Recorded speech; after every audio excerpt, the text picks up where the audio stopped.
Et bonsoir Monsieur Poyol. Alors la télévision, donc vous avez écrit un livre sur Canal+, hein, donc On et Off, c'est ça?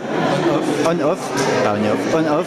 Justement, est-ce que la télévision maintenant est-ce que c'est un moyen de dire la vérité, de donner des informations précises disons, est-ce que ça va pas un peu vite ce média? Ça va pas un peu trop vite, un peu...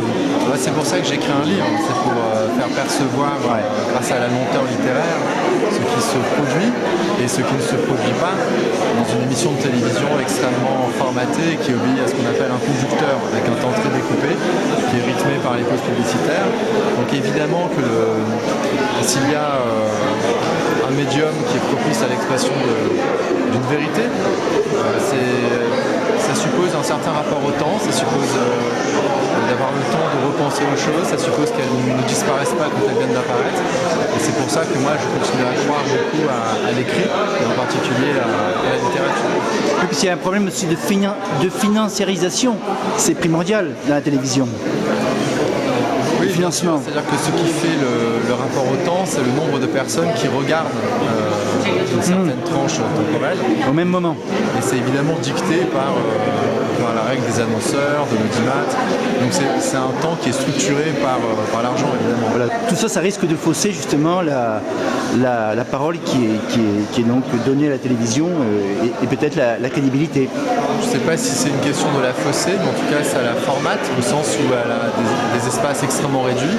Et pour arriver à faire passer quelque chose de la vérité dans ces interstices, il faut être extrêmement averti sur la nature du format dans lequel on essaye de l'exprimer.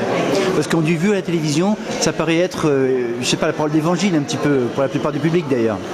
Oui, c'est ce qu'on dit aussi, le médium et le message. Et voilà, donc vu à la télévision, on appelait ça avant l'argument d'autorité. C'est la même chose. On ne dit plus Aristote a dit, on a vu à la télévision. Enfin, je pense qu'on est dans une époque également où même si le vu à la télévision continue à être extrêmement puissant, on a commencé tout de même à comprendre que vu à la télévision, ça ne veut pas dire vrai et ça n'est pas une garantie. C'est pas un cachet d'authenticité.